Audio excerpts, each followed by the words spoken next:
Hello and welcome to the new series of Drishti IAS. I am Pooja Divedi, and in this segment today we are going to discuss about the importance of traditional medicine in the contemporary world.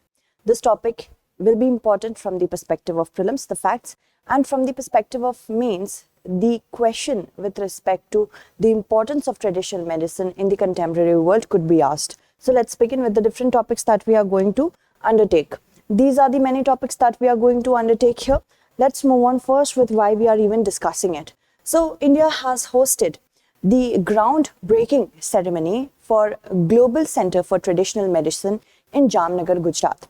This Center for Traditional Medicine is in collaboration with the Gujarat government, Indian government and WHO. So it's very important for us to understand that why do we need such a center.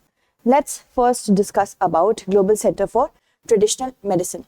Now, Global Center for Traditional Medicine is built in order to have a focused approach towards integrating knowledge about traditional medicine, which does not have any formal structure right now. The times of COVID-19 taught us many benefits of yoga and Ayurveda, and that is why there is a need for an integrated approach towards it.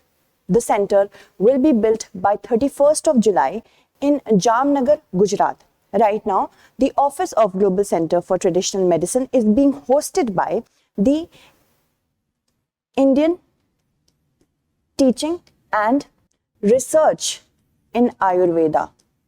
This the ITRA organization is hosting the interim office for Global Center for Traditional Medicine, and this will be only till the date 31st of July, when the local PWD department will have a center for it. And the center will be built at a whopping cost of 13.49 crore rupees. Okay, so India has been committing itself towards becoming a leader when we talk about traditional medicine, because India is one of the oldest countries to have traditional medicine knowledge. And $250 million have been committed by the Indian government towards having an approach for operationalization and maintenance of GCTM. Let's move on and talk about the brief of it. It will undertake evidence-based research, innovation and data analysis in order to optimize the contribution towards traditional medicine to global health. That means right now, if we talk about the entire globe, 80% of the world is very well versed with traditional medicine knowledge, but we do not have a robust evidence for the benefits of it.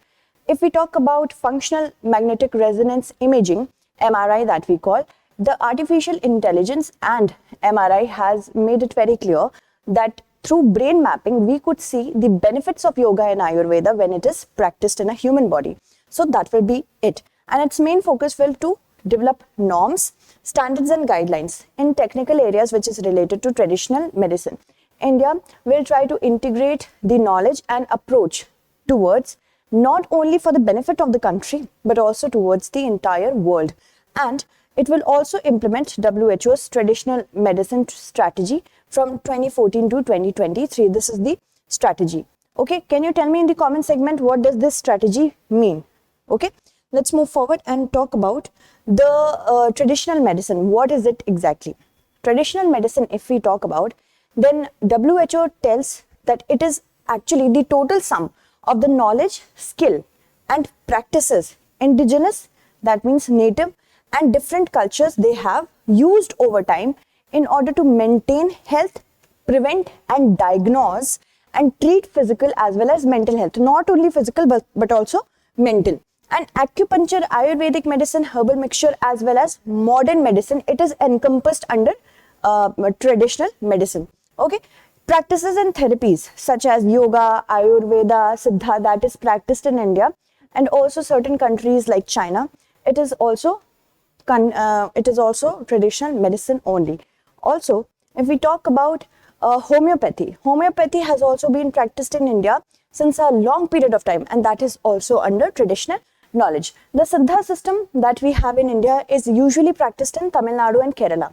And Sowa Rigpa system is usually practiced in the Himalayan region such as Leh Ladakh, Sikkim, Arunachal Pradesh, Darjeeling, Lahore and Spiti of Himachal Pradesh. So if prelims has the question, you know the answer with respect to Siddha and Suva Rigpa. What is Suva Rigpa system? It is the traditional medicine, traditional knowledge of medicines. What is the need? Why do we all of a sudden need a center to hype up traditional knowledge in medicine?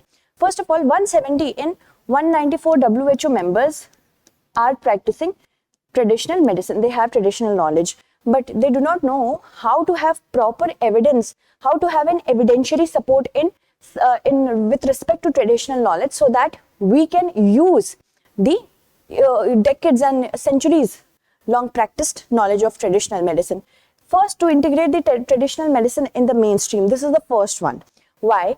Because our modern medicine system is not very sustainable in nature, in the sense that it is having a threat to biodiversity. So if we talk about that, we need to conserve biodiversity with sustainability, because if we talk about aspirin, which is used a lot in the modern knowledge of medicine, it has its origins in the willow tree. Can you imagine? And the contraceptive pills that were used, of course, have their origin in wild yam plants. To treat child cancer, the origin comes from rosy periwinkle. So you see that these are the certain gifts of nature that have been given to us, which are used in modern medicine. And of course, we need to make sure that we are not over exploiting the nature. So traditional knowledge can be used here. Modernization of the ways traditional medicine is being studied. Here I would like to stress the first statement I made about artificial intelligence, how it does brain mapping in order to have evidentiary support in favor of traditional knowledge. How does it work on the human brain? That can be done by the center, Global Center for Traditional Medicine. And traditional medicine is also being extensively updated by mobile phone apps, online classes and other technologies. So that is why we at least need a proper system in which we have proper facts, not have any, okay, traditional knowledge with respect to medicine have been working. That is why we are using it. But if we talk about science, it works totally on facts and principles. So in order to make traditional knowledge system more rich, we need this center, we need this move. Moving on. You see, I have introduced a prelims question, answer it, and I will take the names of those who have answered it correctly. With respect to traditional medicines in India, consider the following statements. Atharvaved contains hymns related to formulations for the treatment of different diseases. Astanga Hridaya is considered as another major treatise of Ayurveda, which was written by Sushrut. So we have to choose the correct answer here. Moving on. Now let's talk about the previous attempt. Has there any attempt that has been made previously in order to give a boost to traditional knowledge? Yes, there has. In 2016, the Ministry of Ayush signed a project collaboration agreement with the WHO in order to set benchmarks for those practitioners who are teaching yoga, Ayurveda, Siddha. So in order for that, a knowledge agreement, an agreement was signed between Ministry of Ayush and WHO. And also at least 32 memorandum of understanding for undertaking collaborative research and development in traditional medicine has been done in US with the countries such as US, Germany, UK, Canada, Austria, Brazil, Malaysia, Australia, Tajikistan, Saudi Arabia, Ecuador, Japan, Indonesia, Reunion Islands, South Korea and Hungary. So if any question comes with respect to this, you can answer this now with the help of here. Previous attempts also include a constituent laboratory which was formulated of the Council of Scientific Research and Industrial Research Institute of Himalayan Bioresource Technology. Palampur has signed an MOU with National Research Institute of Chinese Medicine, Ministry of Health and Welfare, Taiwan. Now, in order to collaborate in areas of mutual interest, which include medicinal, plant, bioreactive molecules and herbal formulation also, there have been understandings signed. The CSIR and the Bill and Melinda Gates Foundation have signed an MOU in order to have funding for the research in the field of traditional medicine for practicing not only in India but the globe. Okay, moving on. If we talk about the conclusion, why Jamnagar? First of all, Jamnagar has ITRA, Institute of Teaching and Research in Ayurveda, which can serve as an office for GCTM. And then, of course, if we talk about India, India has the untapped potential with respect to traditional knowledge in respect of with the field of medicine, Ayurveda and yoga is used mostly in India, our knowledge. But with respect to WHO's assistance, we can help the entire world achieve what we have achieved through our Ayurveda and Siddha system. Sustainable manufacturing. First of all, India is rich in biodiversity. We have biodiversity hotspots in the Himalayan region, Western Ghats region. So we can make sure that even if we have to practice traditional medicine, we do not disturb our nature. We do not overexploit our nature, which can be kept as a record track in GCTM. So that is also something we need to manufacture it sustainably. So these are the many reasons why GCTM is being established in India, and how India can tap the benefits of being a potential leader in the field of traditional medicine.